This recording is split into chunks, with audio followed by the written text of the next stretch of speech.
Bismillahirrahmanirrahim. Bismillah, Assalamualaikum warahmatullahi wabarakatuh. Alhamdulillahirabbil alamin wa bihi nasta'in ala umuri dunya waddin wa ala alihi washabihi wa man tabi'ahum bi ihsan ila yaumil amma ba'd. Bagaimana kabarnya anak-anakku yang soleh dan solehah? Mudah-mudahan kalian dan keluarga senantiasa berada dalam lindungan Allah Subhanahu wa taala. Amin ya rabbal alamin. Baiklah anak-anakku yang soleh dan solehah, setelah di pertemuan pertama kemarin kita sudah membahas tentang hafalan surat Atin, dan alhamdulillah kalian semua sudah bisa mencapai tujuan pembelajaran atau sudah mencapai indikator yang diharapkan.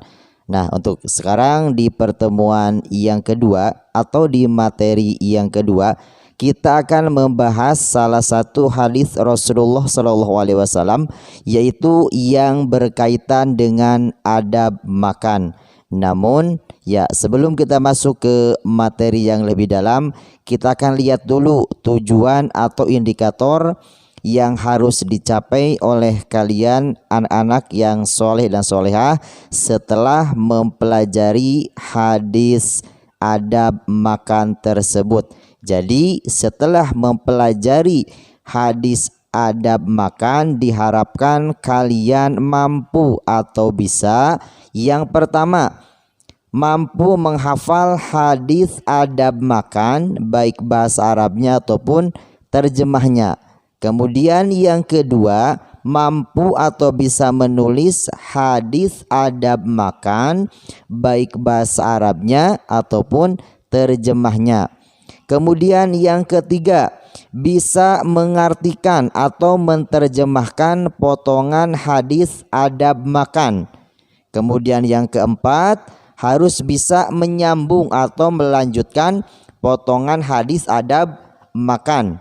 Ya, yang kelima, harus bisa mengambil faidah atau pelajaran dari hadis adab makan tersebut.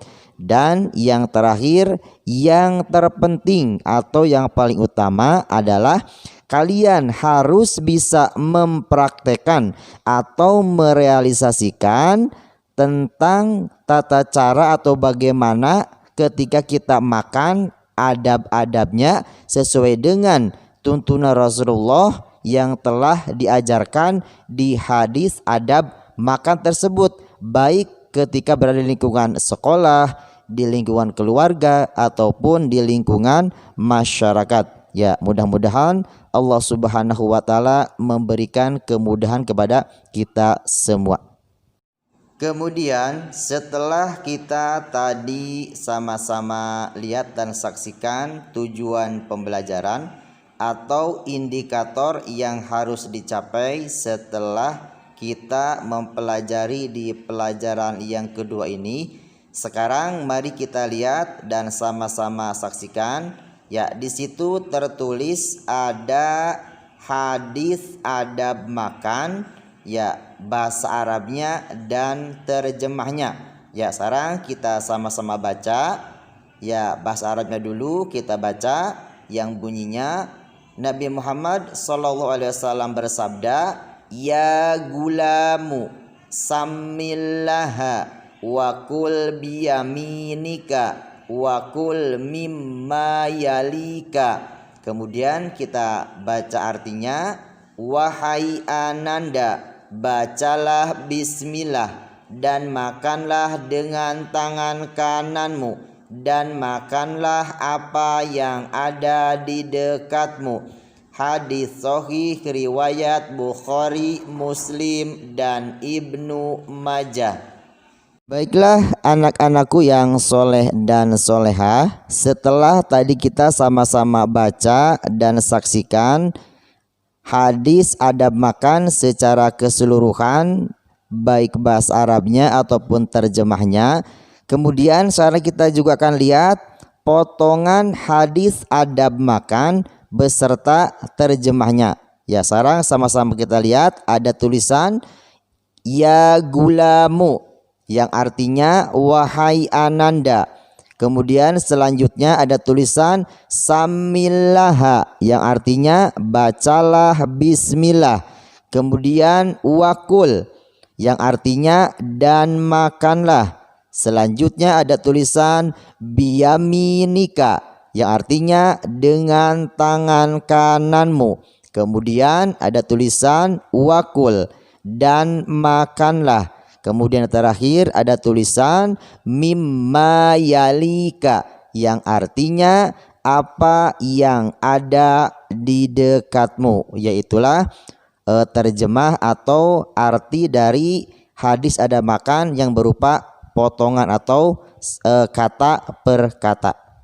Baiklah anak-anakku yang soleh dan solehah, ya sebelum kita lanjut ke materi selanjutnya, alangkah baiknya kita lihat dulu asbabul nuzul atau sebabnya turun hadis tersebut.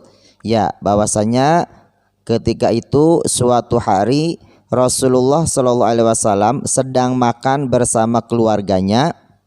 Umar bin Abu Salamah ikut makan bersama beliau. Ketika itu Umar masih kecil dan duduk di hadapan hidangan. Umar kecil pun langsung mengulurkan tangannya yang kiri untuk mengambil makanan dari nampan. Melihat hal itu, Rasulullah SAW menegurnya dengan penuh kasih sayang. Kemudian Rasulullah mengajarkan kepada Umar bin Abu Salamah tentang adab-adab Islami ketika makan. Ya, diantaranya sebelum makan hendaklah membaca bismillah. Makan harus menggunakan tangan kanan dan sebaiknya mengambil makan yang letaknya paling dekat. Nah, itulah sebab turunnya hadis adab makan di atas. Wallahu alam bisawab. Baiklah anak-anakku yang soleh dan solehah, setelah tadi kita mempelajari hadis tentang adab makan, kemudian di sini kita bisa mengambil faidah atau pelajaran dari hadis tersebut. Ya, di sini kira-kira ada beberapa pelajaran yang dapat kita ambil. Di antaranya, sebelum mengerjakan sesuatu hendaknya kita menyebut nama Allah yang Maha Pemberi Rahmat, yaitu dengan membaca basmalah. Kemudian yang kedua, segala sesuatu haruslah dikerjakan dengan baik dan sesuai dengan tuntunan syariat Islam. Misalnya apabila makan hendaknya menggunakan tangan kanan. Kemudian yang ketiga, kita harus mempunyai sikap qanaah atau bersahaja. Tidak boleh bersifat tamak walaupun ada kesempatan. Ya, itulah beberapa faidah atau pelajaran yang dapat kita ambil. Ya, karena ajaran Islam yang mulia dan sempurna, semua hal dari yang besar sampai yang kecil diajarkan kepada kita. Baiklah anak-anakku yang soleh dan soleha, mungkin itu saja di materi yang kedua atau di pelajaran yang kedua. Ya, kurang lebihnya mohon maaf, barangkali ada kekurangan, barangkali ada kekhilafan atau ada kata-kata yang kurang berkenan. Sekali lagi mohon maaf, mudah-mudahan kita bisa mengambil faidah dan mengambil manfaat dari apa yang telah kita lihat atau dari apa yang telah kita pelajari tadi. Ya, baiklah kita sama-sama tutup dengan doa kafaratul majlis.